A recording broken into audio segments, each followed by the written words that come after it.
everyone, and welcome back to the Turtle Up podcast. Turtle Up is a nonprofit organization that is focused on sea turtle conservation and preservation by melding traditional conservation techniques with community building and education. As always, I'm your host, Dustin Holmes, and today we have a very special guest. He is the president and co-CEO of the Oceanic Society, co-chair for the IUCN SSC Marine Turtle Specialist Group, and chief editor of the State of the World Sea Turtles Report. I'm excited to welcome Roderic Mast to the podcast. So, Roderic, how are you doing today? Good. How are you doing, Dustin? I'm doing great. Good to finally meet you after all these emails of arranging. Yes. So I'm really happy too that we were finally able to find the time to meet, even with your busy schedule and all the things that you do. Speaking of, could you explain to the viewers what you do as president of the Oceanic Society? Sure. Oceanic Society is America's oldest nonprofit dedicated to ocean conservation. We were started in 1969, right at the peak of the hippie movement in San Francisco. Our first office was at Fort Mason, right down on the waterfront in San Francisco. And it was started by a couple of ocean activists that were actually yachtsmen that had the luxury and pleasure of being able to see the beauty of the ocean, but also to experience some of the threats that were underway at the time and were, for the first time really being noticed. There had been a major oil spill in 1968 in Santa Barbara, and this really piqued these two guys to say, we need to create a movement to build a more oceanic society so that people care more about the ocean. So the institution's been around since '69. I was a member as a young preteen growing up in Davenport, Iowa, far from any sea turtles. And so it's sort of poetic justice that my career circled back to being the CEO of this institution starting about 12 years ago. That's awesome. So coming from Iowa, how did you kind of get into ocean stuff? And, in a landlocked state, how do you get inspired about something like that? Well, two words, Jacques Cousteau. And I'm sure that there's a lot of people from my generation that I've heard this same story from. But I mean, when I was a kid, my father and I both loved talking about the ocean, being in the water, and we never missed a showing of one of the Jacques Cousteau specials. And then I was able to go to Florida on vacations when I was pre 10 years old. I think it was like 8 or 9 years old when I first went down there, saw my first sea turtle. And then my father died when I was 13, and my mother decided that the two younger kids, myself and my older sister, we're not going to spend Christmas at home anymore, but we were going to travel instead. And she asked me where I wanted to go. And I said, based on the experience of having written a report in 9th grade science on Darwin's finches, I said I wanted to go to the Galapagos. So my single mother, decades pre-internet, in the very early days of tourism in the Galapagos, figured out how to take her two teenage children to the Galapagos. And wow. That experience, really more than anything, is what influenced me to dedicate my life to wildlife and to conservation.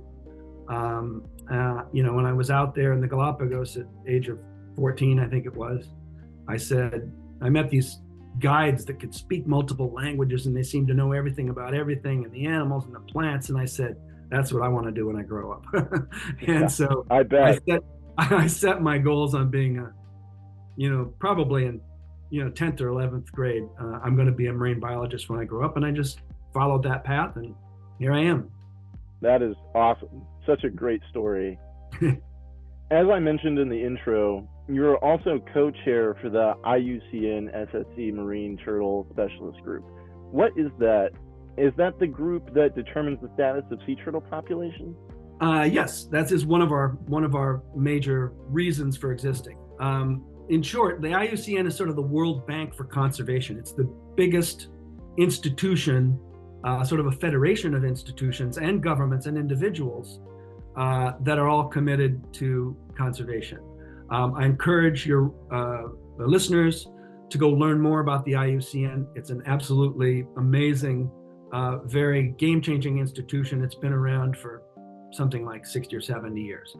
Part of that institution is something called the Species Survival Commission.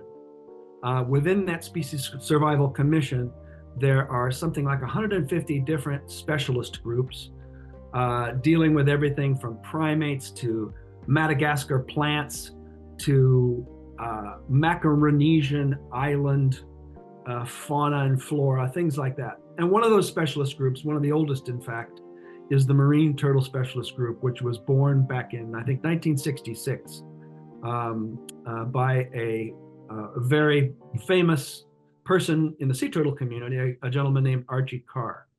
Archie Carr wrote a bunch of popular books.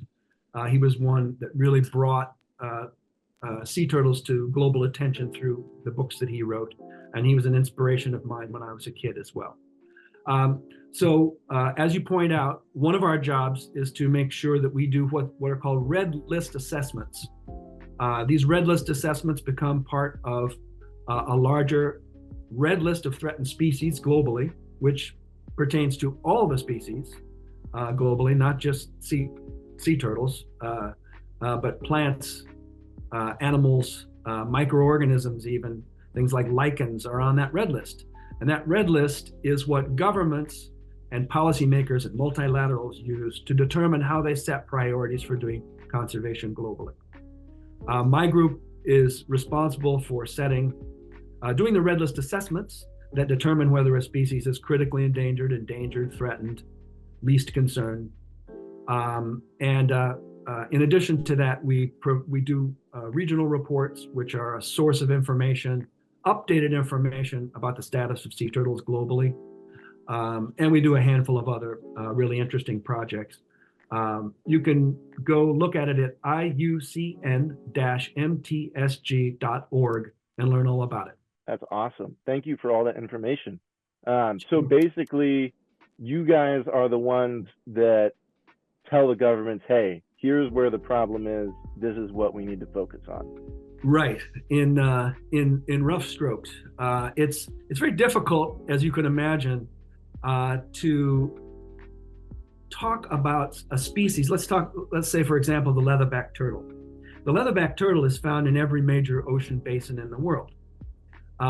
So to be able to say that species is globally threatened or globally endangered is you got to have a lot of data and a lot of information from every major ocean basin in the world on an animal that we don't even really know how many there are because they're too hard to count. So this has been a challenge for the Marine Turtle Specialist Group for many, many years.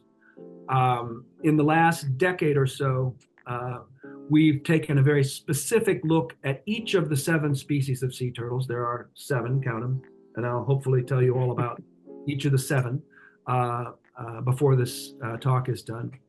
But we've been able to look at all 7 species and divide them into subpopulations, is what the IUCN would call them, or we refer to them as regional management units, and then apply threat criteria to those regional management units. So now, after the past 15 years of work, I can now tell you that the leatherback turtle is globally vulnerable, but it's critically endangered in places like the Eastern Pacific and the Western Pacific, not so much in the North Atlantic and Caribbean.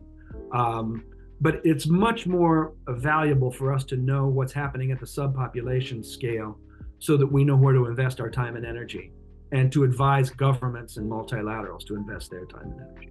So could you tell the viewers how a species could be vulnerable in one location, but then pretty fine or pretty good in another one and not so threatened? Well, again, talking about the leatherback, they have different biology in the Atlantic than they do in the Pacific. It's considered that they're generally there's generally more resources for them in the Atlantic than in the Pacific. And so they have a tendency to be naturally more abundant in the Atlantic than in the Pacific. But on top of that, you've got differing threats. So for instance, the leatherback in the Eastern Pacific was hard hit by overcollection of eggs for many decades in the Americas, from Mexico down to Panama, probably. And on top of that, lots of adult turtles were killed in longline fisheries. So you had that sort of double whammy of disappearing adults, not enough reappearing or recruiting babies because so many of the eggs were being eaten. So it results in a situation today where we're really sort of teetering on the edge in the Eastern Pacific, whereas in the Atlantic, those same sets of criteria were not as prevalent. Obviously, you talked about how you were inspired to be a marine biologist through going to the Galapagos and taking trips to Florida all the time. Did you always have a love specifically for sea turtles? Or are they your favorite animal? Or did you start out wanting to just do marine biology and then kind of just ended up being a sea turtle guy? I kind of had my eyes on sea turtles from the very beginning. My very first experience was seeing a sea turtle. I think I was 8 or 9 years old in Florida, and just that image is to this day is very vivid in my mind. Mm-hmm. Growing up in the Midwest, I was fascinated by all herps, mostly reptiles and mostly freshwater turtles, which we don't. We have quite a few of them in the Midwest, from snapping turtles to sliders to soft shells, chicken turtles up in Michigan. And, I got a keen eye for, on taking long family drives, for watching the shoulder to see, oh, there's a turtle, we got to stop and save it, much to the annoyance of my family. I'm sure. But then after seeing a sea turtle in Florida as a kid and reading Dr. Carr's books growing up, I realized that was what I wanted to do.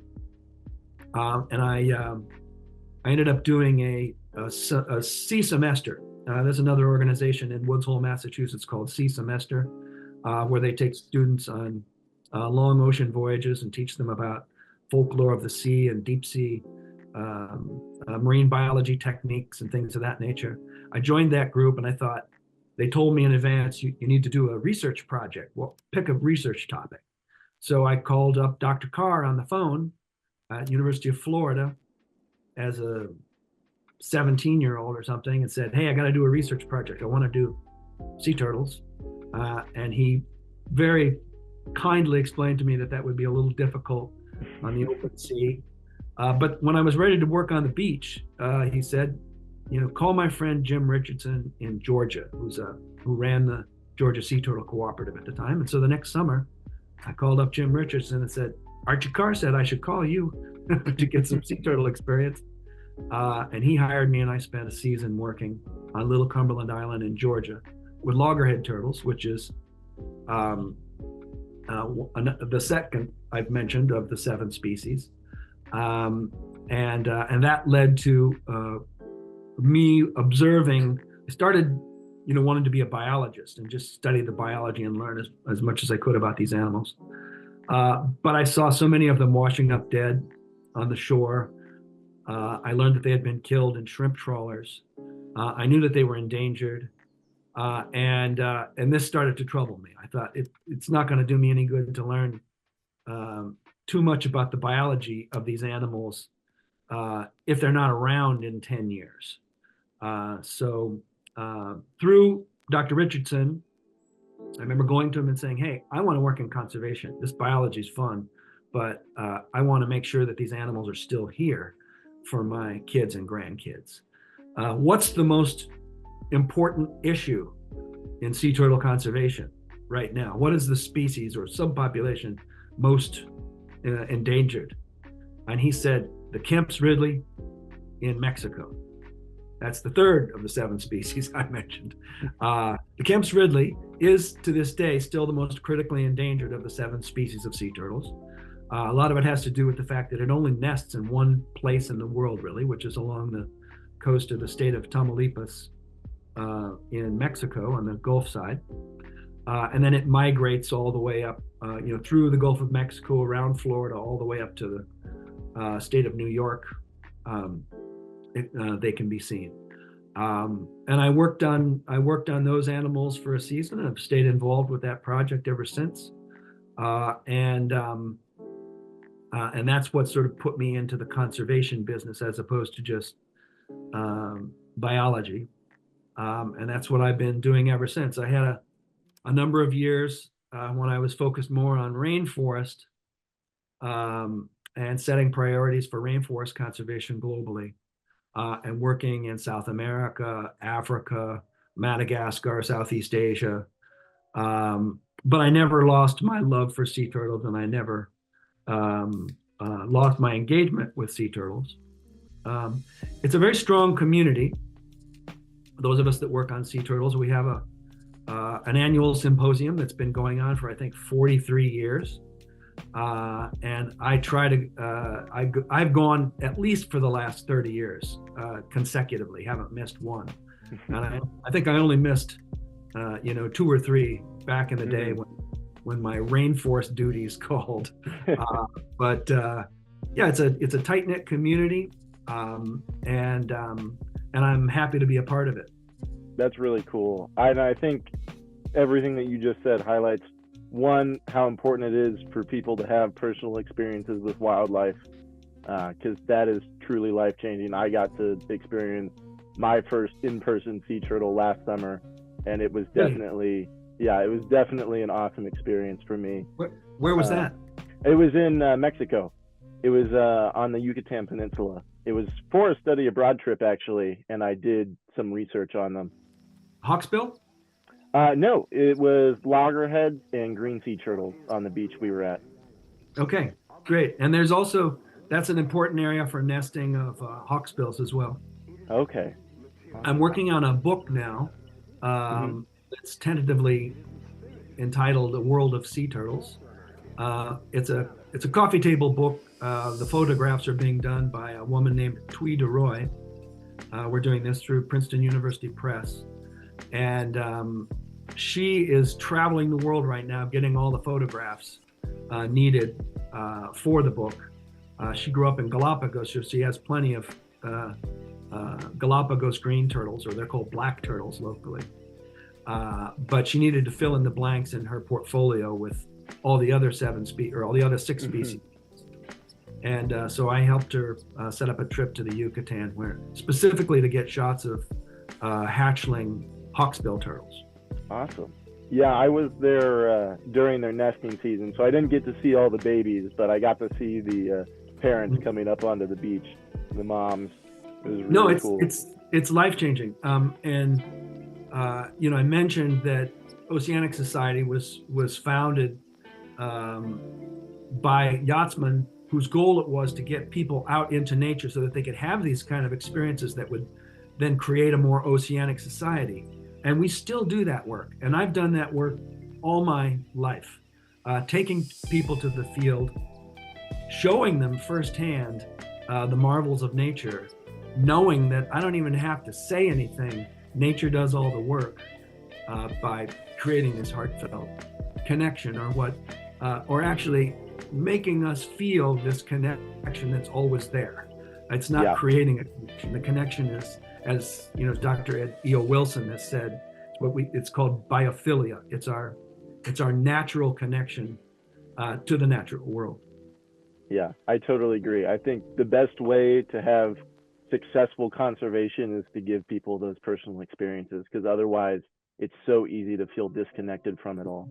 It sure is. Yeah. So if anyone listening wants to know what they can do, that question always comes up. My answer is go out into the field, get on a beach. They're all over the place. See a sea turtle nesting, and your life will be changed. Right now, for instance, is loggerhead and green turtle nesting season in Florida, and there are lots of them. I think there were 60,000 nests in the state of Florida last year alone. Wow. So, yeah, it's not a hard thing to do. You went to Mexico. I went to a beach in Mexico 2 years ago in the state of Oaxaca, where they have olive ridley arribadas. Arribada is the Spanish word for arrival, where all the turtles come ashore at once and nest. Mm-hmm. I participated I was standing on the beach in the middle of an arribada that was more than 1 million turtles over 7 or 8 days. Wow. That's awesome. Yeah, and if you think seeing one loggerhead changes your life, go stand on a beach where you're fully surrounded by flying sand and sea turtles laying eggs all around you. I got hit by sand from just one of them. I'm sure. I'm sure that was pretty crazy.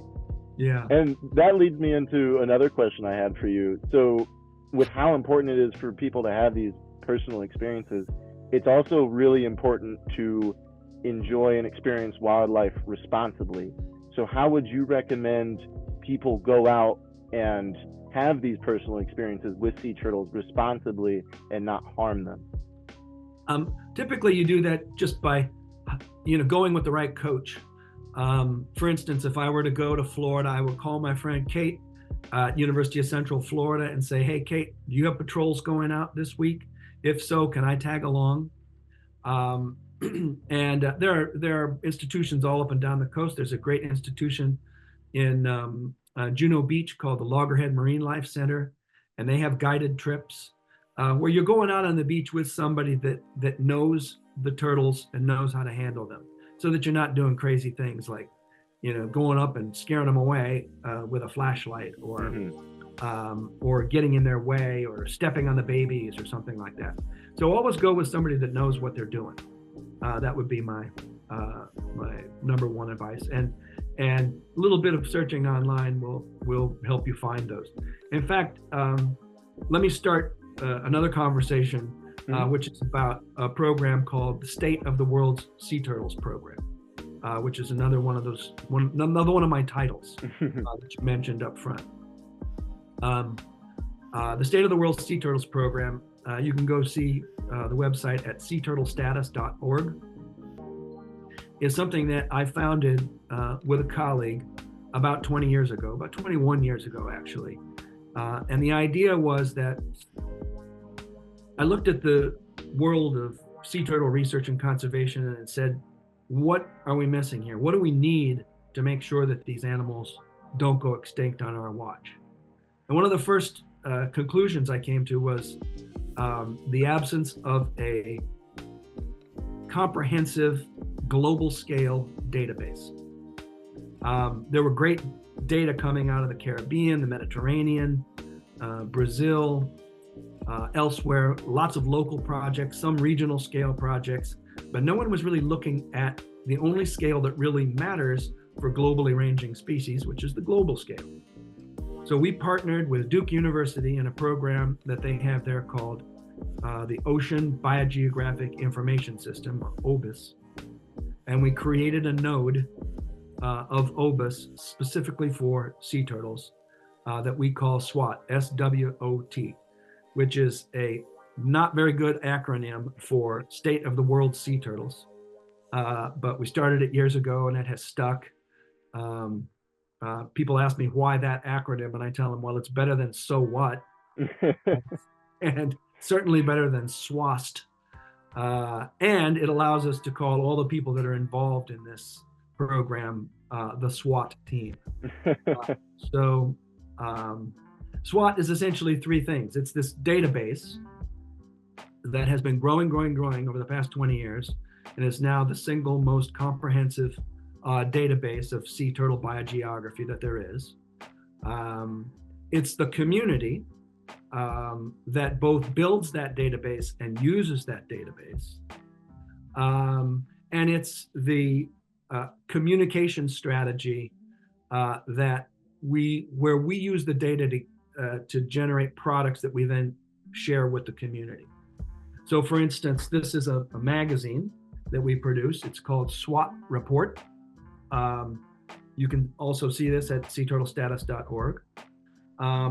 It's basically a National Geographic for sea turtles.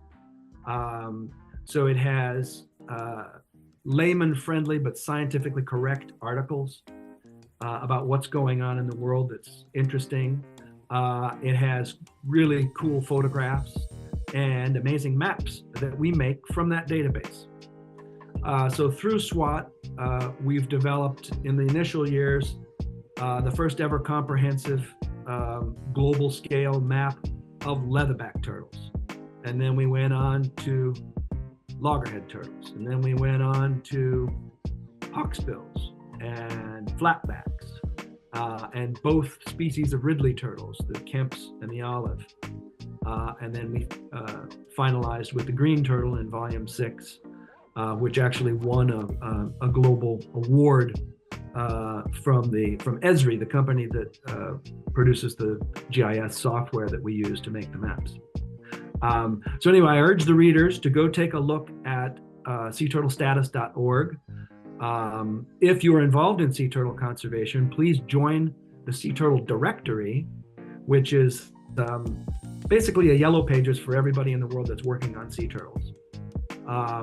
We just started it about a year and a half ago. So we've only got about, I think, 300 different groups signed up.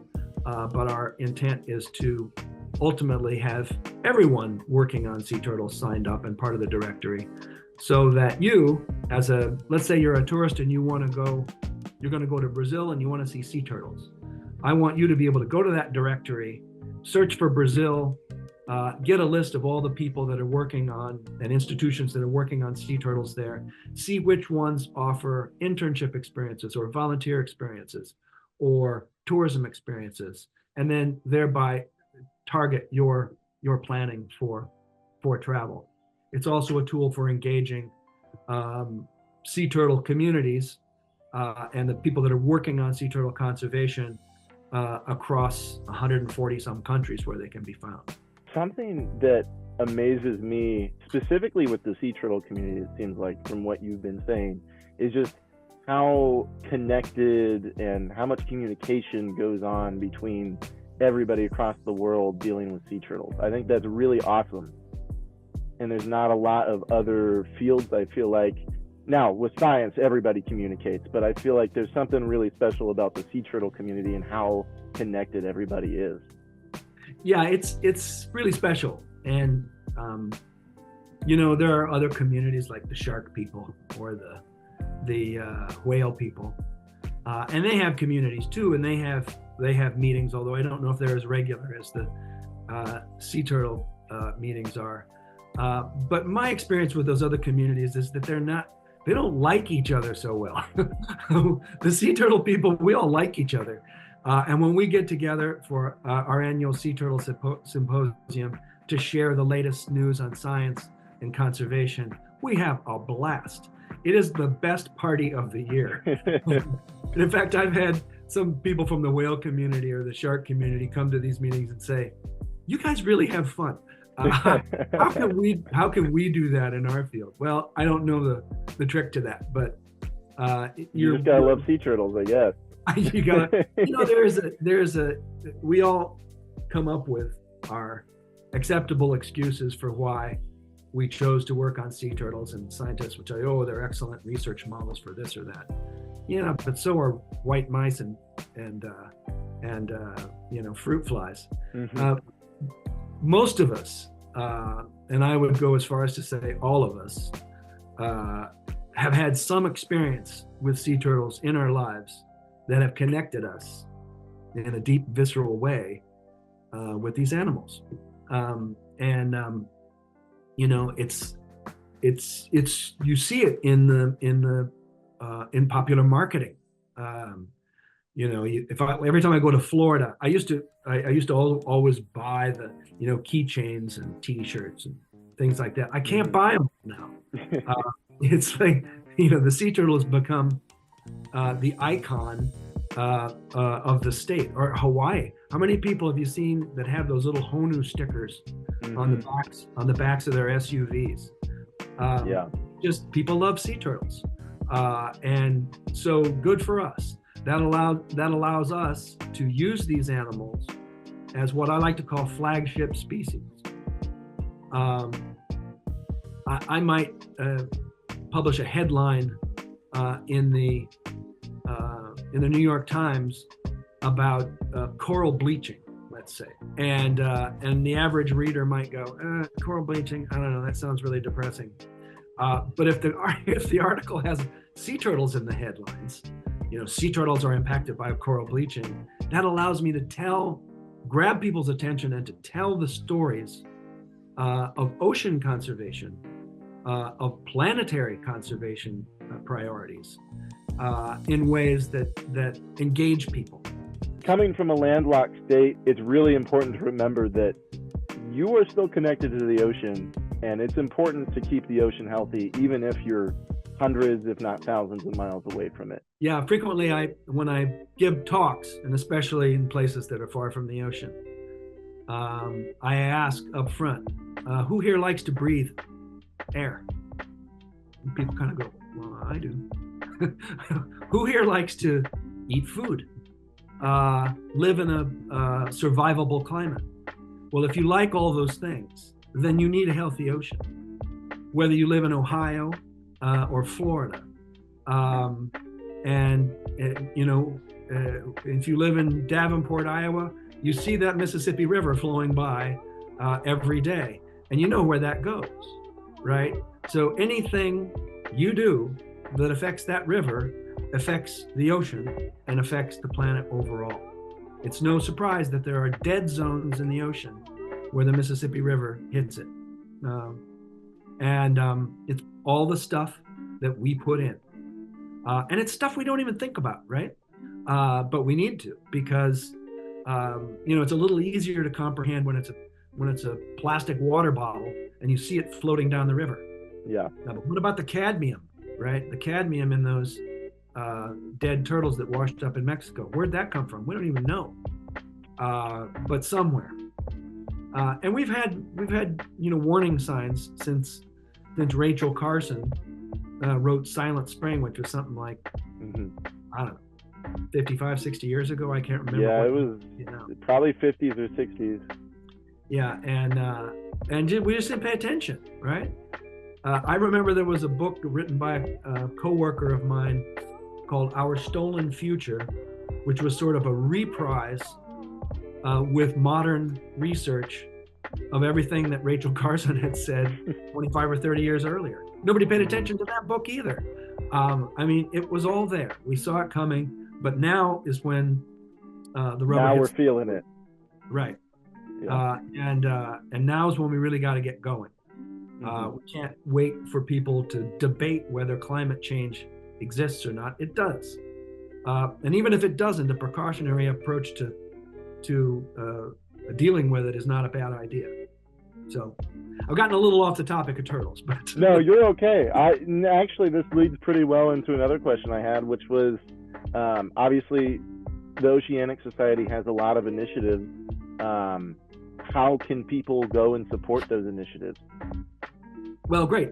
First of all, go to oceanicsociety.org, check out the website, see what we do. One of the first things that pops up, you'll notice, is travel with us. Now, going back to what I said about the founders of the institution, who believe that if we can get people out onto the ocean to see how beautiful it is, to see how wonderful it is, to see the threats that it's facing, we'll be able to create a more oceanic society. We still have that mission. Our mission is to deepen the connections between people and nature to impact human behavior. Well, as much as I'd love to keep picking your brain about all things sea turtle conservation, I think it is time to end. You have a busy day, a busy schedule, I'm sure. So thank you so much, Roderic, for coming on. And it was awesome to hear about everything you do for conservation. Now, as always, we are going to end the episode with a turtle fact. Normally I do this, but since you are so involved with sea turtles, I thought maybe you could provide a sea turtle fact for the viewers. So do you have a favorite fact or experience that you've had with sea turtles that you'd like to share? Well, one thing that I learned recently, there's recently been published a study about deep diving in leatherbacks. So I already knew that they go really deep, and they have, in fact, the whole physiological design of the leatherback is built around diving deep. They don't have a hard shell like the other 6 species of sea turtles, but it's sort of leathery. It feels like sort of an inflated inner tube when you touch one. Kind of like a soft-shelled turtle here in the Midwest. Yeah, but it's harder. And they've got sort of, like the soft shell, they have these sort of interlocking ossicles, bone ossicles beneath its exterior leathery shell. They have eyes that are specifically evolved to be able to withstand pressure. They have physiology that allows them to maintain a body heat higher than the surrounding waters, which is unusual for reptiles, and a variety of other really cool physiological adaptations. But one of the things that I learned recently from a publication was that the animals dive up to 4,400 feet. Wow. So, yeah, that's close. That's a lot. There's a mile. And you can only imagine what pressures. I mean, every 33 feet, you learn from scuba diving classes an atmosphere of pressure. So that's a lot of atmospheres of pressure. So the animal must be doing something really important to survival while it's down there, or it never would have evolved to be able to do that. Thank you so much for those facts. That was awesome. I learned something from that. I didn't know that leatherbacks dove that deep. That is crazy. Isn't it? It makes sense considering the way they're built, though. Now that I think about it, it does make sense based off of their shape and their shell and everything. All right. Well, once again, I'd like to thank you, Roderic, for joining us for an episode of the Turtle Up podcast. If you, the viewer, enjoyed what you saw today, please like, comment, and subscribe to the Turtle Up YouTube channel. Also, please check out the Oceanic Society's website to learn more about their initiatives and get involved.